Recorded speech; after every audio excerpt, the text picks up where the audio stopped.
Angelicus and its Equations here. Sperb. Welcome and thank you for the 50th episode of Spurbs. I never would have thought I'd get this far in this number of Spurbs episodes. And by the way, thank you guys for listening. There's a lot of, I'm surprised how many listeners there are, so appreciate it all. And so we have a special one today. Today we're going to be talking about one of my favorite formulas, Shui Fu Zhu Yu Tang. Drive Out Stasis from the Mansion of Blood Decoction. And as always, I am your host, Dr. Greg Sperber. So, this episode is quite a special one. It is our 50th episode. Ooh, that was loud.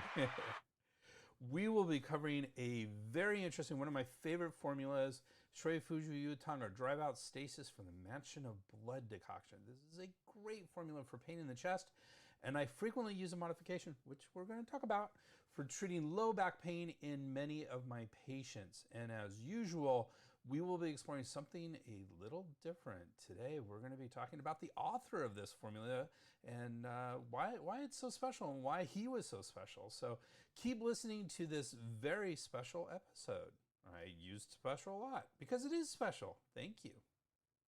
All right. Before we get into that, today I just wanted to talk about today's deal. It is my favorite course, at least until I do this one, of course. It is called Why Not How Herbs Work. And this is just, it's interesting because we spend a lot of time about how herbs work. This one is not about the how, it's about the why. Why do even herbs work on human bodies? I mean, why do they have any effect on us whatsoever?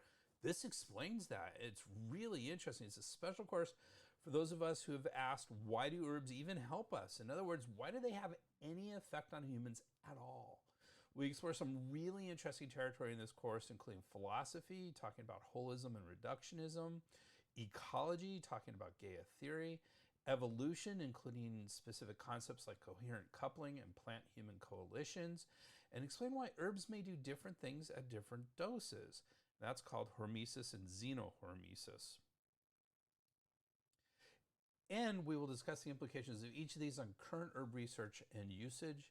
This is an amazing journey that answers fundamental questions about herbalism and is an absolutely can't miss webinar. If you hurry, you can get this webinar for 1/3 off. Instead of $30 for this 2-hour continuing education course, it is only $20. Just go to www.integrativemedicinecouncil.org/y. That's Integrative Medicine Council, COUNCIL.org/y to get this deal, this 3rd off deal. So great deal. My favorite. It is a great course. Okay. So with that, why don't we talk about the author of today's formula? His name is Wāng Qíng-Rèn. As a continuation of our discussion of famous doctors, here is a late Chinese entry. He was born in 1768 and lived until 1831 during the Qing dynasty. Now, 1768 to 1831. Now, think about that. Put that in some context. I mean, this is sort of the height of the Renaissance movement. There's been a lot, the 1600s that started. In the 1700s, there was a, 1670, late 1600s, early 1700s, going into the late 1700s, early 1800s. We have the Renaissance in the West, a lot going on, a lot of questioning of previous material.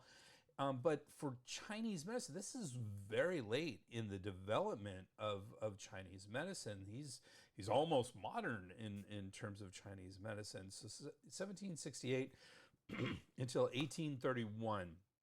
Very interesting. But he's doing the same thing. He's questioning the old rules. He grew up studying martial arts, and this is what I found really interesting is there's very few, Chen and Chen, one of our textbooks that we talk about on every episode. And by the way, I talk about Chen and Chen for both individual herbs and for formulas. They have 2 separate textbooks. This one is the formula book that we're going to be talking about today. And then we're also going to be talking about Shai. That's the other textbook. That's the giant tome for formulas as well. So these are both our formulas textbooks. So Chen and Chen, they both had entries on Wāng Qíng-Rèn. That's how fundamental he is to this to this formula, but also just to modern Chinese medical thinking. And so I'm going to be quoting both of them as we talk about Wāng Qíng-Rèn. And this is from Chen and Chen. He grew up studying martial arts and later pursued the study of traditional Chinese medicine. Because of his martial arts background, he had a good understanding of human anatomy.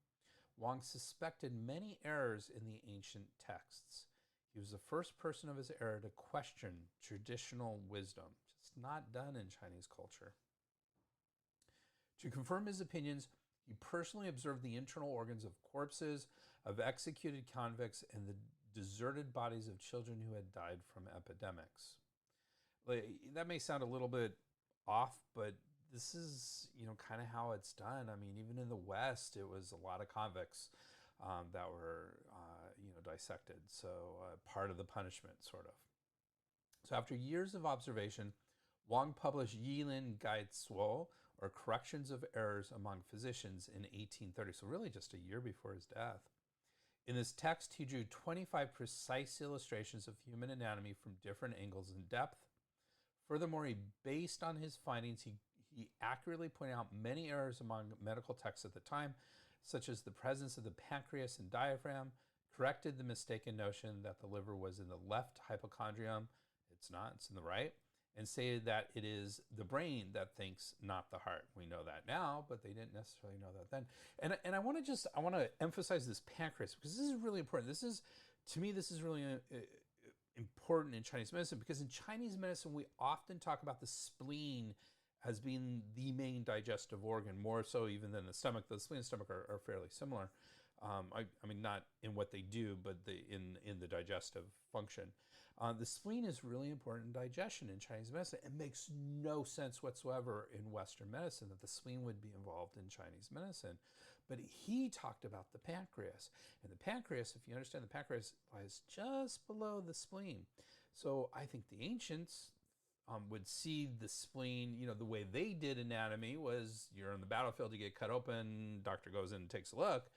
So they saw the spleen, figured out that the pancreas just below the spleen actually is really important to digestion.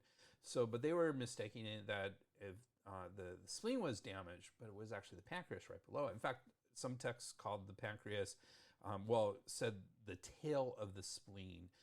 The spleen is sort of an odd-shaped balloon. There's no tail to it at all, but the pancreas is triangular. It's right below it. It looks like it could look like it's the tail of the spleen. So I think it's really important. This pancreas is super important because it explains a lot about Chinese medicine and why the spleen might be associated with digestion so much. Okay, continuing with the quote from Chen Chen.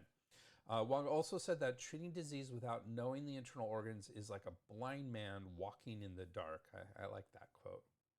Wang was harshly criticized for his boldness, and his works were not recognized for a long time. He basically was trying to go against the order of things. So, and they usually get arrows in the back when they do that. People do. Wang parlayed his uncommon understanding of human anatomy to develop the use of blood-moving formulas to treat blood stasis disorders. And that's what we're going to be talking about today. So that was Chen Chen's take on Wāng Qíng-Rèn. Here's Scheid and his team's take. And he had quite a bit to say about this remarkable physician as well. The early 19th century physician Wāng Qíng-Rèn was without doubt one of the most innovative physicians in the history of Chinese medicine. Inquisitive and reflecting the pervasive critical attitude that Qing dynasty scholars had developed regarding the sources of their tradition, Wāng Qíng-Rèn is widely credited with having reintroduced a focus on anatomy into medical debates well before the large-scale influx of Western medicine into China, which really didn't happen not quite about 100 years, maybe 70 or 80 years in the future of Wāng Qíng-Rèn. It was like late 1800s is when that happened. Given the legal and moral context of his time, however, his investigations were limited to observing the bodies of children who had died in epidemics and were buried in shallow graves and then dug up by dogs, of criminals that had been executed, and of dissected animals. This allowed him to criticize the portrayal of the body as depicted in the Han Dynasty medical classics. However, his own alternative model was soon after shown to be equally flawed by Western anatomical texts. This kind of reminds me of the big anatomical text, which we talked about from Galen in like the 2nd century BCE, excuse me, 2nd century CE. So that's still 1600 years before this. And that became the de facto standard of anatomy until Renaissance for like 1500 years. And that was the big book they questioned. Here, you know, he's the initial kind of guy, Galen was the initial kind of guy to look at anatomy and associate with medicine. And he'd got a lot of things wrong. He got a lot of things right, but he got a lot of things wrong. And here is in the East, in Asia, Wāng Qíng-Rèn basically doing the same thing later. I mean, their anatomy was, I think, in a lot of ways ahead of Galen earlier. So I'm not trying to compare Galen with Wāng Qíng-Rèn. But the idea is that he's questioning what was thought was, you know, what the pervasive thoughts were on anatomy. And he got stuff wrong, which all reflects peer review being good. So let's continue this. So among his anatomical findings was a pool of blood that was located at the bottom of the chest and above the diaphragm. He posited that this is the spot where the essential fluids were transformed into blood and thus called it the Mansion of Blood, or Shui Fu. So that's interesting because we're going to find it's not exactly correct, but that's where this formula that we're talking about comes from. So his approach to medicine. So Wang could not find any anatomical evidence for the connections through which classical texts linked various organ systems. So we do that a lot in Chinese medicine, the yin-yang organ systems, the meridians in the organ systems. On the other hand, he felt that the various qi and blood carrying and producing structures that he noted were clearly interconnected with the organs.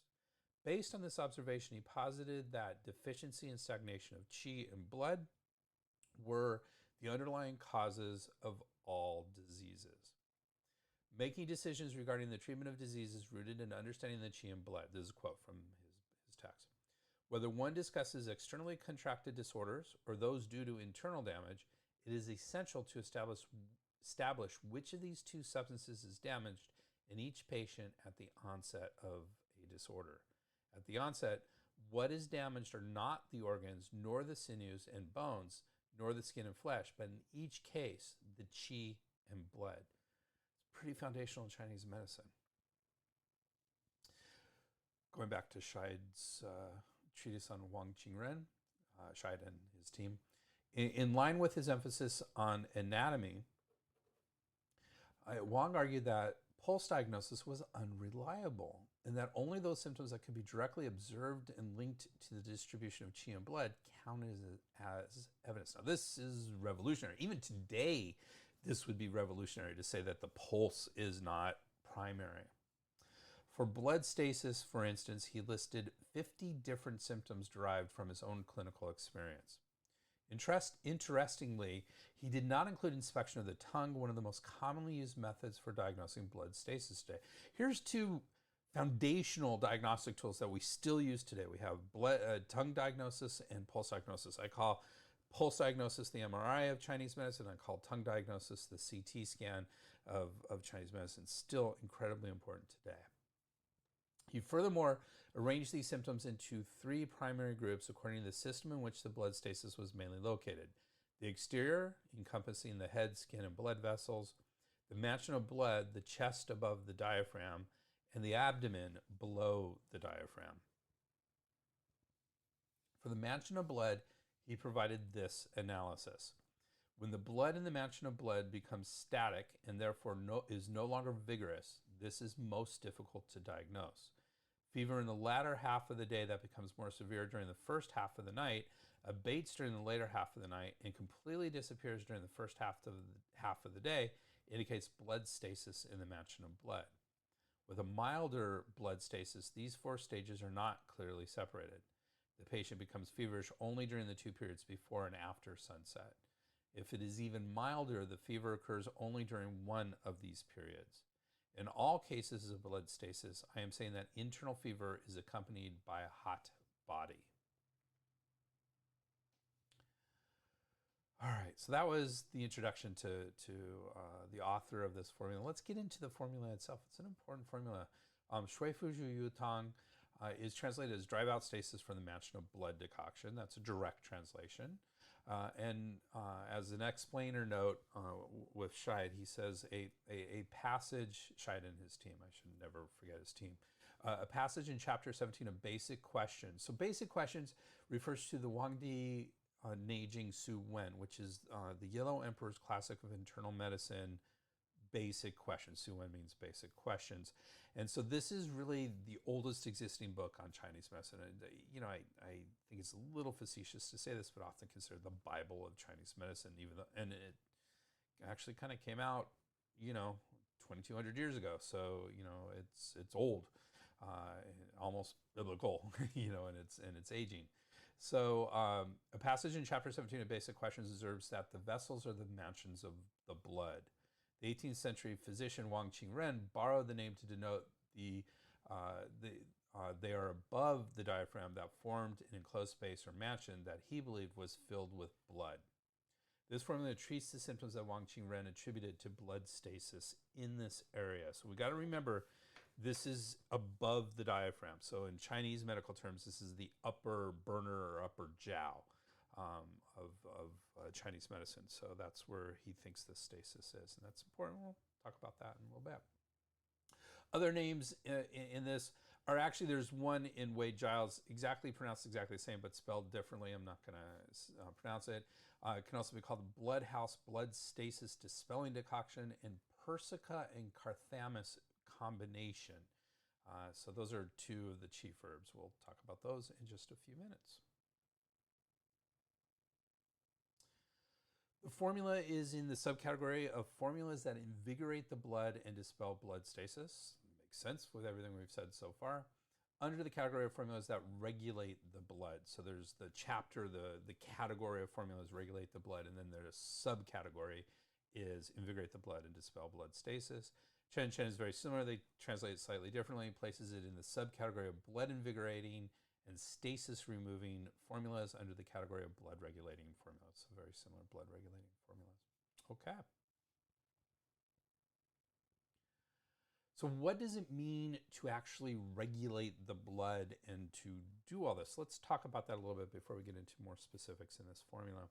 So Scheid has really good explanations of sort of the categories and why they are categories. So, why it's important clinically. So here he's talking about the regulate the blood herbs, and then he gets into the invigorate the blood herbs as well.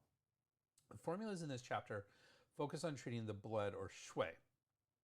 Blood in Chinese medicine is a physiological essence whose nature is similar but not identical to that of blood in biomedicine. Most importantly, blood in Chinese medicine, like everything else in the organism, is not primarily defined in terms of its structural composition, but in terms of its function. That's why blood, not qi, can be like qi, That is why blood, like qi, can be regulated. Such regulation encompasses improving its dynamic, but also its quality as one determines the other. Blood that has become too thick moves in a sluggish manner, while sluggish movement invariably leads to a thickening of the substance. The formulas here have the ability to treat the blood directly. In this, they differ from other formulas such as those that clear heat, warm the interior, moisten dryness, that also have an effect on the blood, but achieve this effect indirectly, that is, via the regulation of yang qi or the enrichment of body fluids. Formulas that invigorate the blood, so that was the category of regulate blood formulas. Now we're going to talk about formulas that invigorate the blood. So this is the subcategory that this formula is in. Formulas that invigorate the blood and dispel blood stasis are used in treating patterns of blood stagnation and blood stasis, which represent progressive stages in the impairment and blockage of the flow of blood. When the movement of blood in the channels and collaterals is merely impaired or sluggish, but not yet at a standstill, this condition may be termed blood stagnation or shui zhi. However, that should be zhi, shui, zhi, both are fourth tone. However, if for various reasons the flow of blood becomes more completely blocked or static, the condition is termed blood stasis or shui, shui, so that's fourth tone shui, and yu is first tone. This process is described as one of congealing, which is in traditional Chinese medicine has been metaphorically compared through the process of silt deposition in the channel bottom of a sluggish river. Actually, there's a lot of modern blood. I mean, that's kind of like blood doesn't move. That's kind of what happens in a biomedical sense too. Maybe not so poetically. Many contemporary textbooks no longer distinguish between these two terms, the blood stasis and blood stagnation, however, and simply apply the term blood stasis to all problems of blood circulation. Ideas regarding the nature and treatment of blood stasis in Chinese medicine have a long history, but some of the most commonly prescribed formulas are of relatively recent origin. So this isn't a new condition, but a lot of the herbal formulas are on the newer side of things. The inner classic, for instance, so that is the Wāng Qíng-Rèn, it can be translated different ways, but the Yellow Emperor's in classic of internal medicine, or inner classic is how it's usually translated. So the inner classic, for instance, does not talk about blood stasis, but discusses problems of blood circulation by means of a vocabulary that refers to the qualitative degeneration of blood as an entity of physiological function, as much as it does to its movement. So it's not just about movement being sluggish, but the actions, the quality of the blood being sluggish. Pathological states characterized by noxious blood, shui, lingering blood, liu shui, or blood excess, shui shi,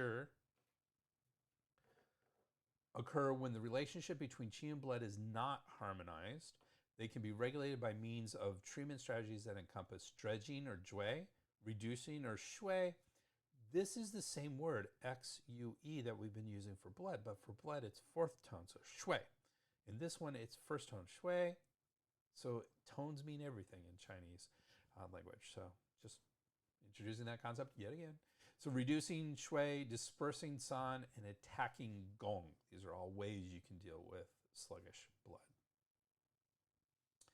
The term static blood, yu shui, or shui yu, either way, itself appears for the first time in chapter 16 of Essentials from the Golden Cabinet. So the Essentials for the Golden Cabinet is about 400, maybe 500 years after the Inner Classic, but it is the foundational text for herbal formulas. It's the oldest existing herbal formula book. We have individual herb book that is about the same time, but this is an important, really important book for formulas. Its author, the late Han Dynasty physician Zhang Zhongjing, who we've talked about in Sperb Herbs, composed a number of formulas for its treatment and outlined key diagnostic markers that have proven their value until the present day, so still used.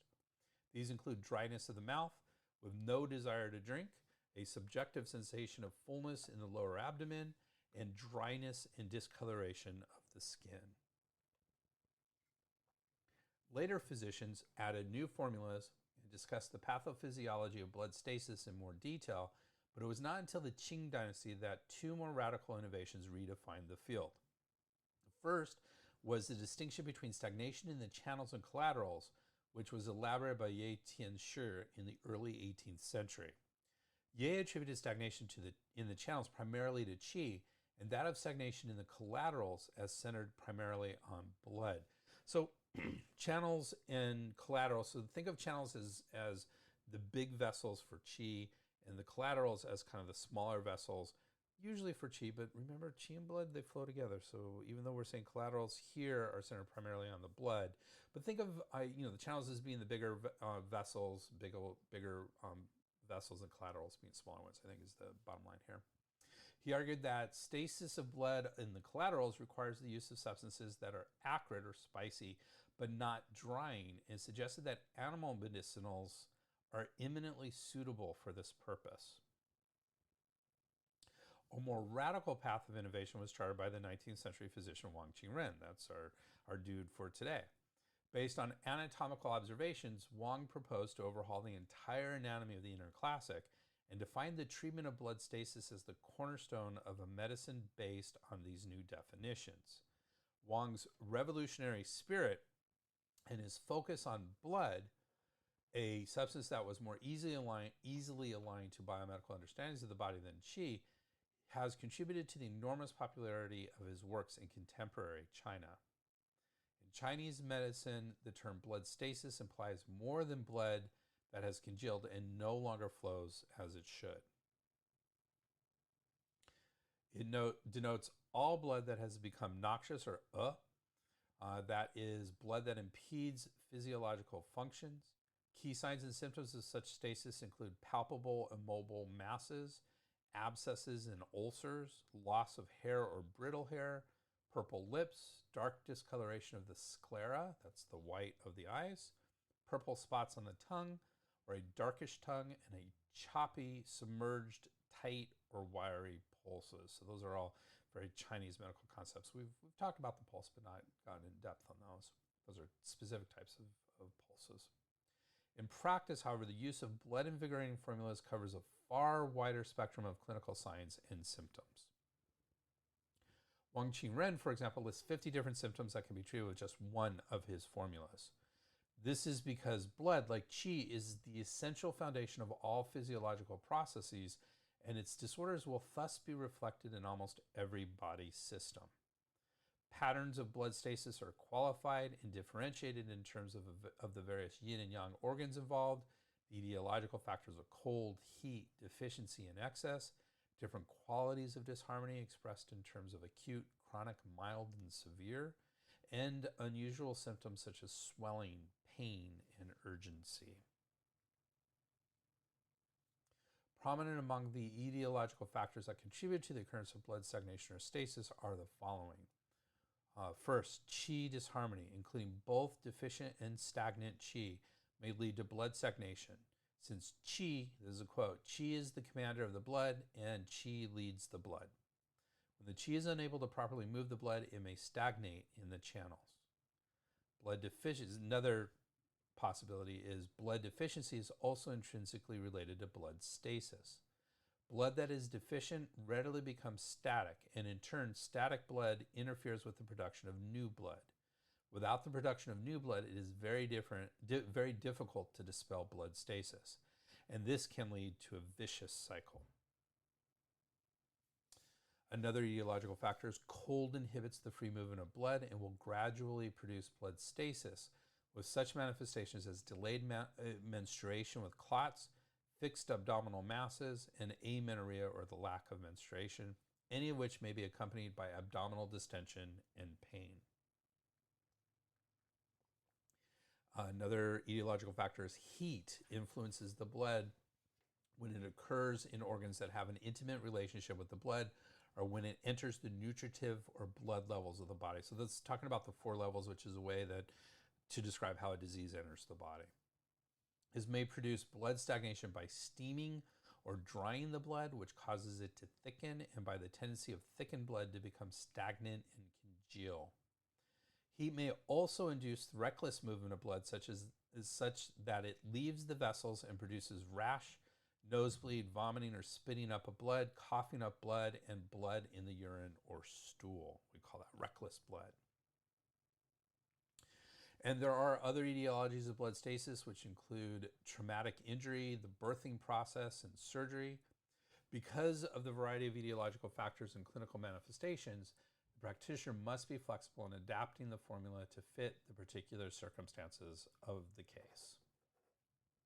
It is important to remember that because the properties of this class of formulas are quite strong for attacking firm and congealed conditions in order to break up and drain them, they should be prescribed with caution in the weak or elderly or in patients with patterns of deficiency. Because some of the formulas strongly invigorate the blood and dispel blood stasis, they are contraindicated during pregnancy and in most cases involving excessive menstrual bleeding. Nor should they be used in patients with bleeding diatheses, which just means disorders, bleeding disorders, or any active hemorrhagic disorder. So that's sort of an overview of the category. Let's get more specific into what the formula actually does, starting with its actual actions according to the textbooks. Chinese teams say this formula invigorates the blood, dispels blood stasis, we've been talking about that all along, spreads the qi of the liver, and unblocks the channels. And Chen says it activates blood circulation and dispels blood stagnation and activates qi circulation and relieves pain. So one of the things we haven't talked about is that pain, from a Chinese perspective, is always caused by a stagnation of either qi and or blood. And so that if you have blood stasis, you're almost assured to have pain associated with it as well. There are lots of indications for this formula, and they differ slightly between the two textbooks. So Scheid textbook and his team say this formula can be used for pain in the chest and hypochondria. That's what it's designed for.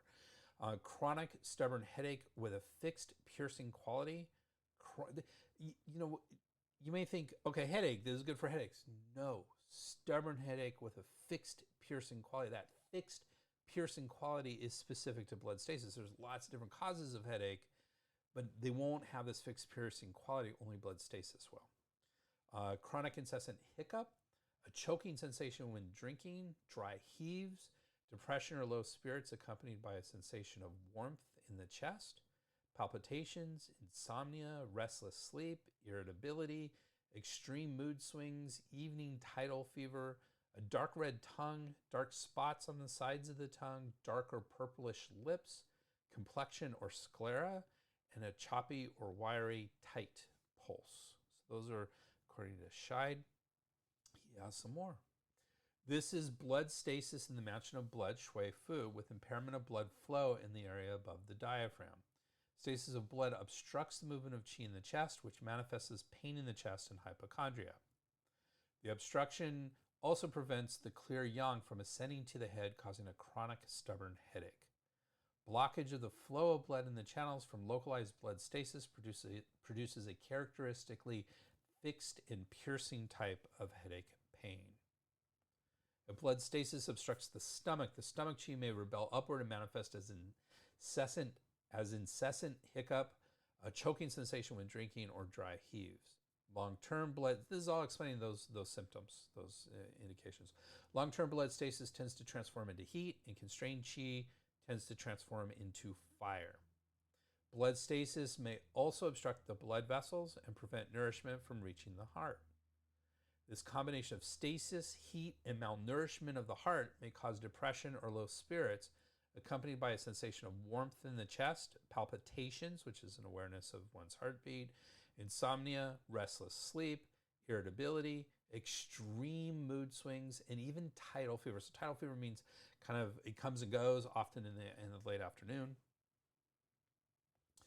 And finally, he says the dark red tongue, dark spots on the sides of the tongue, dark or purplish appearance of the lips, complexion or sclera, and the choppy or wiry and tight pulse are all typical signs of chronic blood stasis and constrained liver qi. The liver is the organ that moves the qi, so often when there's constrained qi, it affects the liver. And the liver is also very involved with blood as well, so it makes sense that that's sort of the connection point for blood and qi.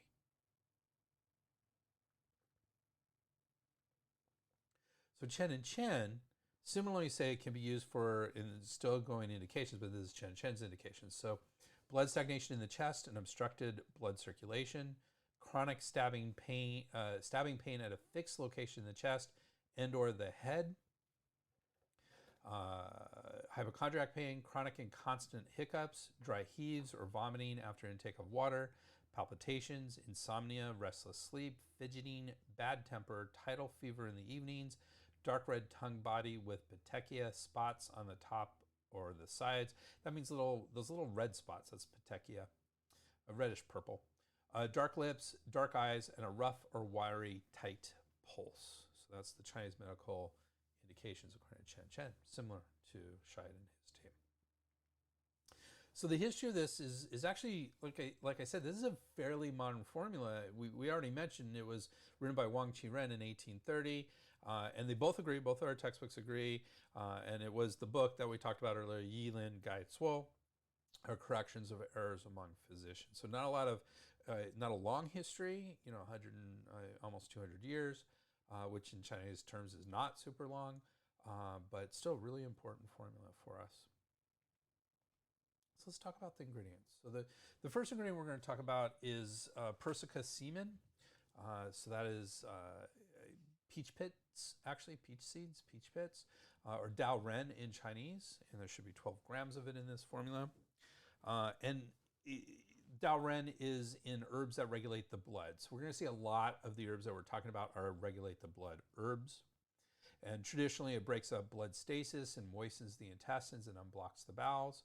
And this is, for this formula, is one of the 3 chief herbs all three of which invigorate the blood and dispel blood stasis, particularly in the upper part of the body. Herbs can direct their effects to different places of the body. So the three chief herbs, this is the first of those, all go to the upper part of the body and all help with blood stasis and invigorating the blood. Second chief herb is the Carthamine floss or Honghua. This is actually safflower. It is actually the flower, not the seeds, the safflower. And they look like little red threads. Honghua means red flower, basically. And 9 grams of this is what is necessary for this formula. And again, this is an herb that regulates the blood. And Daoren and Honghua are often a pair. So this is a capital, these two often go together. And remember, we said one of the alternative names for this is actually the common names for both of these. What was it, Persica and Carthami formula or something along those lines. So these are the two big, there's one more chief herb after this. It is in the regulate blood category of herbs and invigorates the blood, dispels stasis, and unblocks menstruation. So that's a good one. So rather than go to the third herb, I just list these in the same order that Scheid and his team has put them. It's not always making sense. So we're going to go to a deputy herb, and then we're going to go back to a chief herb. We're going to do it that way because that's how it is on the thing here. So the deputy herb that we're going to talk about, super important herb, is Angelica sinensis radix or Dongui, which is a really important herb. And it is in the tonify the blood category. You need 9 grams of it in this formula, so it's in the tonify blood category. So rather than regulating the blood, it's tonifying blood. Remember we said deficiency of blood can cause stasis, so this is making sure that isn't happening. And traditionally, it nourishes the blood, disperses cold, invigorates and harmonizes the blood, regulates menses, treats cough, and moistens the intestines and unblocks the bowels. So this is a deputy. And it invigorates the blood. As we see here, it invigorates and harmonizes the blood and regulates menstruation. So this is invigorating the blood, also making sure it's not deficient. And the other thing that's interesting about this is its focus is in the lower body. So our 3 chief herbs, upper body, this is lower body. Happens a lot in Chinese formulas of opposites, just to make sure things don't go too far in one direction or another. So it's a good combination to have that in here. Okay, let's talk about, and unfortunately I skipped over it on the slide, so those of you watching. The next one is Chuanxiang rhizoma or Chuanxiang, 4.5 grams for this, and this is in the regulate the blood category. So all three of the chief herbs regulate the blood and direct the effects to the upper body. This is that as well. There's no, as far as I know, I can't remember the common name for it. It's kind of pretty much in Chinese. So Chuanxiang is the name, and like the Latin name is Chuanxiang rhizoma. So that just tells you it just was not known in the West at all. Very important blood invigorating herb, regulating herb. It invigorates the blood, promotes the movement of qi, expels wind, and alleviates pain. And there we go. That is Chuanxiang. So our 5th herb that we're talking about is another herb that regulates the blood, Paeonia radix rubra. This is Chirshao. We've talked about Baishao in the past. So Chirshao is here. That's red peony. Baishao is white peony. So this is red peony. 6 grams are needed for this. This is in the regulate the blood herb category as well. And its functions are to invigorate the blood, dispels blood stasis, clears heat, and cools the blood. And it is the second deputy that also invigorates the blood and also has a focus lower in the body as well. So it does, both of the deputies so far go to the lower end of the body.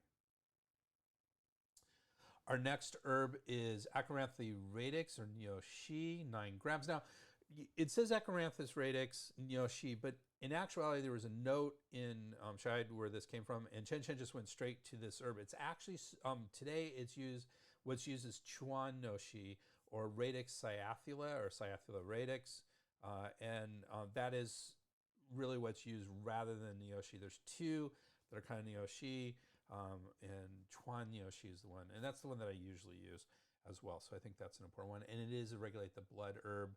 It's a great herb for, again, downward movement, so it kind of aims downwards. So it invigorates the blood and unblocks menses, expels wind, and drains dampness. This is a deputy that improves the circulation by eliminating blood stasis and inducing the downward movement of blood. So even though we're kind of looking at this place that's upwards and we have our chief herbs going up to address it, we are talking about circulation. So making sure it moves up and down is important in this formula, and we see the herbs that do that.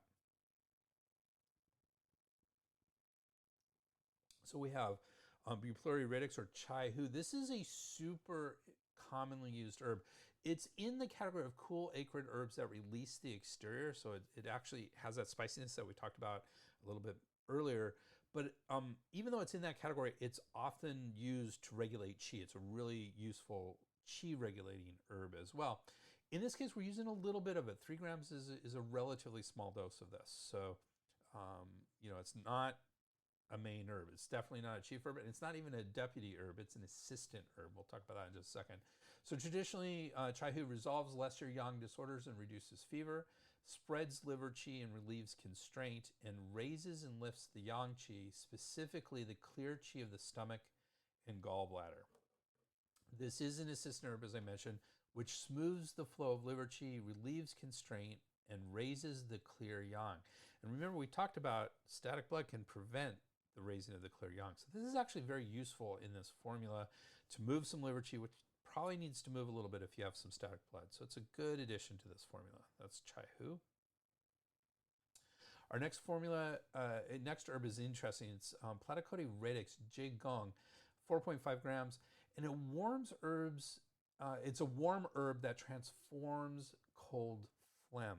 So this is interesting. We usually think of this in terms of coughing. There's phlegm in the lungs. So why are we using it here? Let's find out.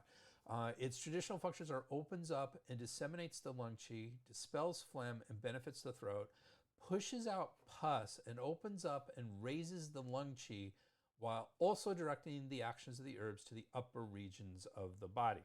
So none of those functions make any sense in this formula except for that last one, directing the actions of other herbs to the upper regions of the body. And this is an assistant, and as all the assistants, it smooths the flow of liver qi. Okay, there's a little bit of dispelling of the phlegm. Okay, disseminating of lung qi. Okay, there's a little bit of moving of lung qi, liver qi. Not one of the herbs I think of normally for moving liver qi. It does relieve constraint. When you have phlegm, you have constraint. So it relieves constraint and raises the clear yang. So again, we have that raising the clear yang, which is important when you have blood stasis. Next to herbs, we have Aurantia fructus or zhika, 6 grams. This is a regulate qi herb, and basically it promotes the flow of qi and is the third assistant. And we said the assistants are good for moving the flow of qi. Makes sense. Our next herb is Rehmannia radix, Shengdi Wang. We've talked a lot about this. It's a really important herb, 9 grams. And it's this and Shudi Wang are just one's prepared, one's not prepared. This one, when it's unprepared, is Sheng means fresh. So Shengdi Wang, it's not really fresh, it's still dried, but it's fresher than the Shudi Wang, which is prepared.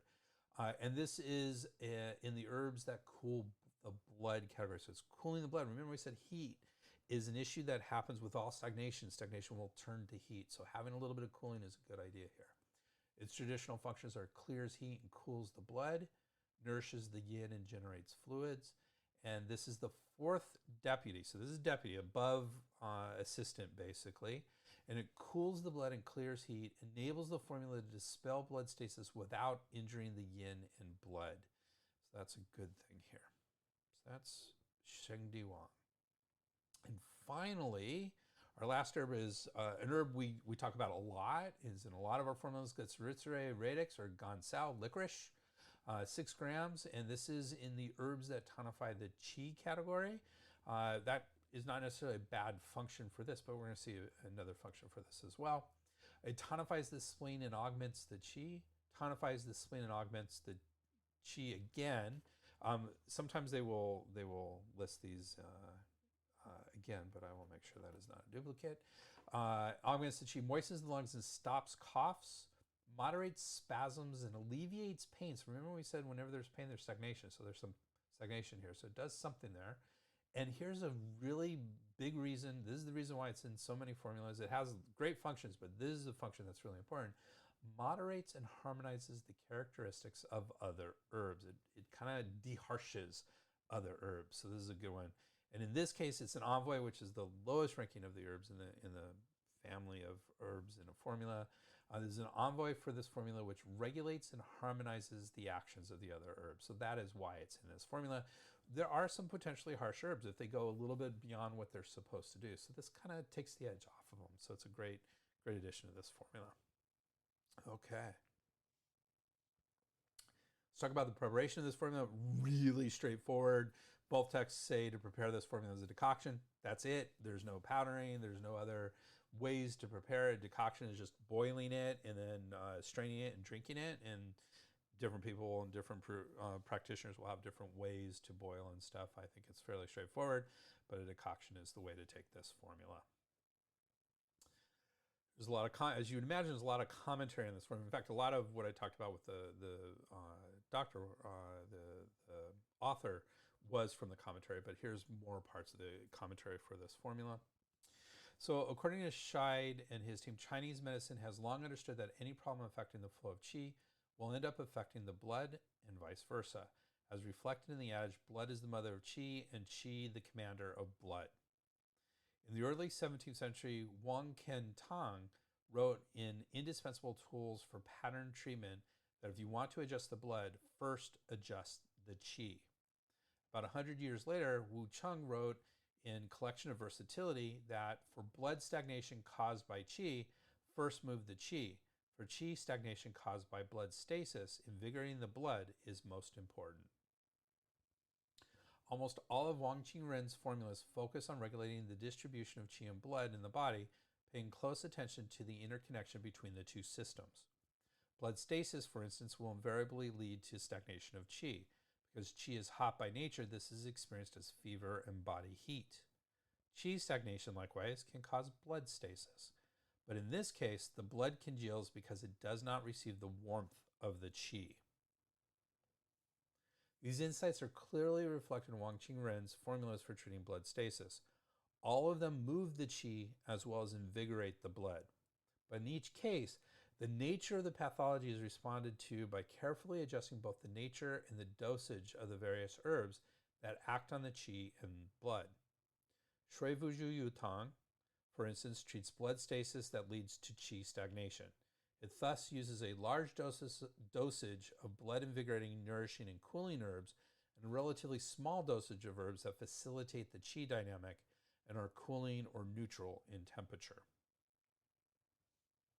Drive out stasis from the lower abdomen decoction Xiao Fu Zhu Yu Tang, one of the associated formulas, is designed to treat blood stasis caused by cold, facilitates the movement of qi with acrid and warming herbs.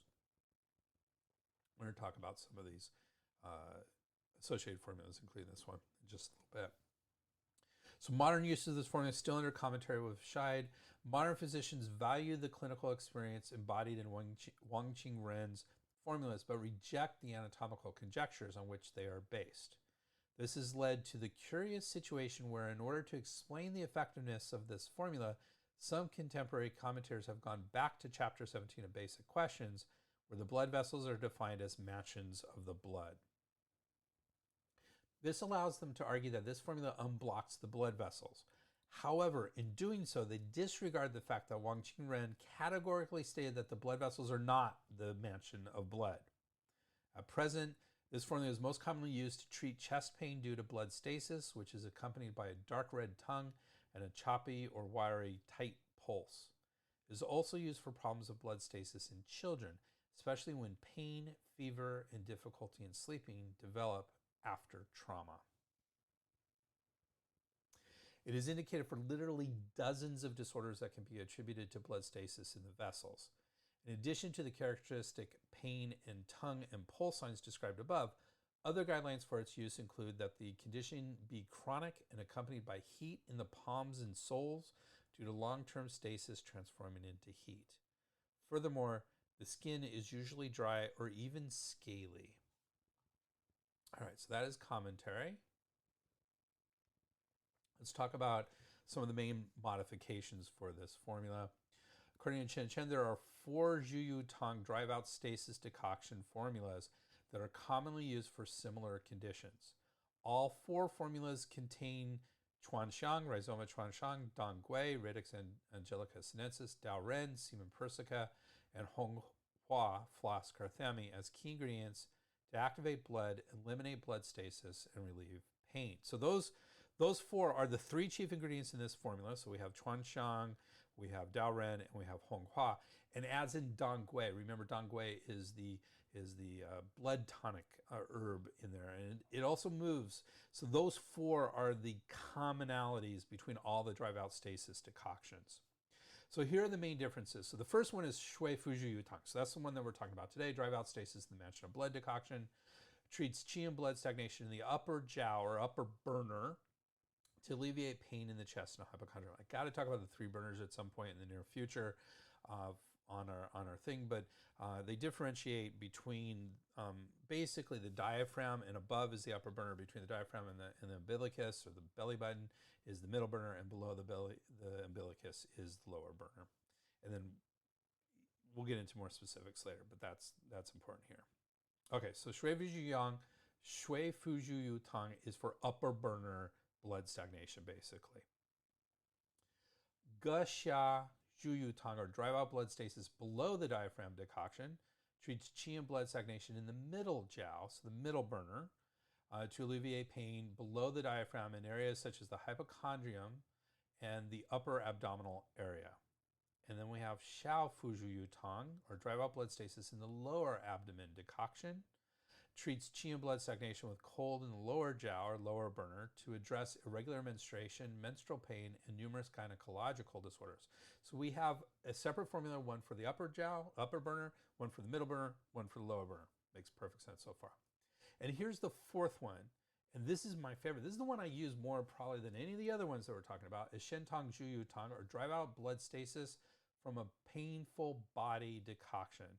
And this treats qi and blood stagnation with obstruction of the channels and collaterals in the extremities to relieve aches and pains. And this is the reason why I do this. I will prescribe this formula often when people have low back pain, or just back pain in general, even upper back pain. It's really good for those aches and pains of life. So this is something that I've used quite a bit over the years, to good effect when I think there's some blood stasis causing some pain going on. So the great formula for that. But you do want that blood stasis there. Comparisons, Scheid and his team have 2 formulas that they compare with today's formula. Neither formulas I've used, and I think they're relatively minor. I don't always know, like, just because I don't use them doesn't mean they're minor. They may be very popular in China, but I'm not as familiar with them. And given time constraints today, we're really pushing time. I'm just going to mention them without going into any depth about them. The first one is Revive Health by Invigorating the Blood Decoction, or Fu Yuan Huo Shui Tang, and the other one is Inula Decoction, or Xuan Fu Hua Tang. So those are the 2 comparison formulas. Let's get into biological indications for this. Excuse me, not biological, biomedical indications for this formula. This formula, being relatively modern, has a long list of biomedical indications in both of our texts. Scheid and his team say cardiac and vascular disorders, including coronary artery disease, rheumatic valvular heart disease, hypertension, and cor pulmonale, which is lung issues due to the heart not pumping properly. Structural disorders of the chest, including intercostal neuralgia, that's nerve pain between the ribs. Costochondritis, which is inflammation of the sternum, and thoracic strains. Neurological and psychiatric disorders, including post-concussion syndrome, migraine, trigeminal neuralgia, depression, and psychosis.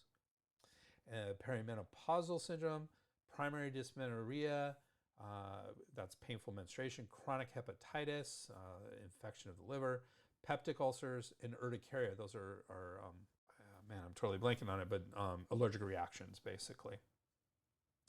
And then it says, and that's Scheid, Chen, and Chen say it's useful for coronary heart disease, angina pectoris, hypertension, rheumatic heart disease, thrombosis or clots, embolism, clots, cardiac ischemia, which is lack of oxygen going to the heart, bradyarrhythmia, slow heartbeat, stroke, concussion, post-concussion syndrome, cerebral atherosclerosis, so that is disease, a vascular disease in the brain. Pneumothorax, physical injury to the chest. Hepatitis, pancreatitis, headache, vascular headache, insomnia, phlebitis, mammary gland hyperplasia. That's where the mammary glands in the breasts grow too much. Pelvic inflammatory disease, schizophrenia again. We said psychosis before. Schizophrenia is a type of psychosis. Functional neurosis, endometriosis, and amenorrhea, or lack of menstruation. So it can be useful for all of those, according to Chen. Talk about the science. This is an interesting formula. Chen references several studies. Cardiac ischemia had an N. I'm going to talk about number, N equals 84. So 84 is a good amount of people in a study.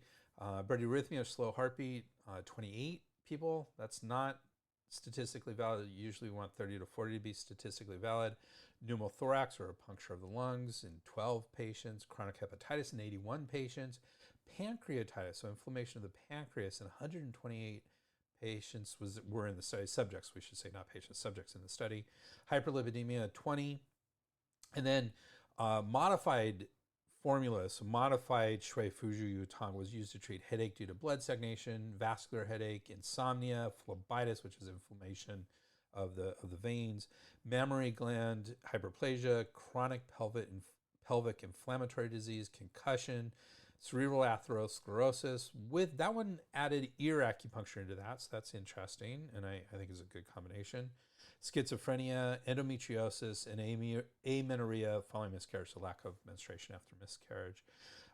So those are all studies that are referenced in Chen. I didn't do a big overview of this in the science, so I need to do that in the future as well. So there we go. That's the science.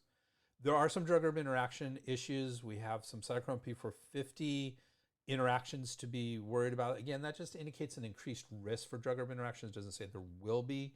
Dongui has some CYP, or cytochrome P450 interactions. It also inhibits P-glycoprotein, which is something else that we look at for drug-herb interactions, and may potentiate warfarin. So you shouldn't be taking Dongui with warfarin.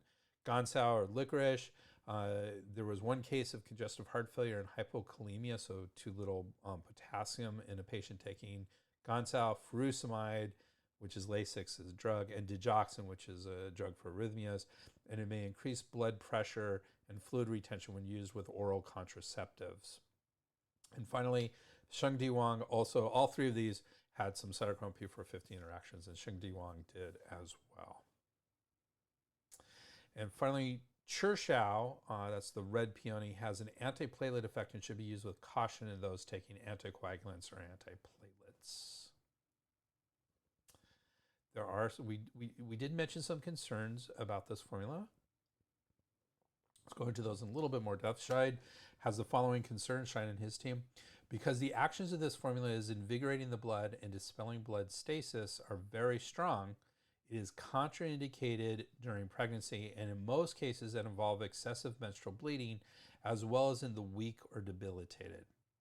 It is also contraindicated in cases with bleeding diatheses or any active hemorrhagic disorder. Chen has similar concerns, saying Shui Fuju Yutang is contraindicated in pregnancy and in cases of hypermenorrhea, so too much menstruation, because this formula strongly activates blood circulation and removes blood stasis. If this formula is to be taken for a prolonged period of time, tonic herbs should be added accordingly. We did it right on time. I'm glad. I was a little worried we wouldn't get through everything. So let's summarize what we did today. So that was today's formula, Shui Fuju Yutang, a very important formula for treating various forms of blood stagnation. We started by discussing the relatively modern author of this formula, Wāng Qíng-Rèn, and then we got into the formula, including its ingredients, commentary of the science, our concerns and cautions, as well as its potential drug interactions. All in all, another exploration of an interesting and very useful Chinese formula. On our next episode, in 2 weeks, we're going to be looking at a new herb, Sang'erziao, or xanthium herb. It's the whole herb. If this sounds familiar, we have discussed Sang'erzi, or xanthium fruit, when we discussed the formula Sang'erzisan, or xanthium powder. That formula used the fruit of this plant. In our upcoming episode, we will discuss the whole plant, the whole herb. Is there a difference in functions? Is there a difference in toxicity? Why would we use one instead of the other? Let's find out the answers to these questions in 2 weeks. And as always, we will look at something a little different. Join us in 2 weeks for another interesting episode. I would really like to thank you very much for listening. If you like this podcast, please do us a humongous favor. Give us a 5-star rating in your favorite podcast app. That would just make my day. So thank you in advance. And remember, you can get CUs and NCCAOM PDAs, that's National Certification Commission of Acupuncture and Oriental Medicine, professional development activities, as well as continuing education units at www.integrativemedicinecouncil.org. That's COUNCIL.org. Put a /Y, WHY after that, then you can get that third off of that why, not how do herbs work. You can also always get in touch with me at Dr. Greg at spurbsherbs.com or at our website, www.spurbsherbs.com. Thank you very much for the 50th episode. And as always, we have a bibliography. Spurbs Herbs.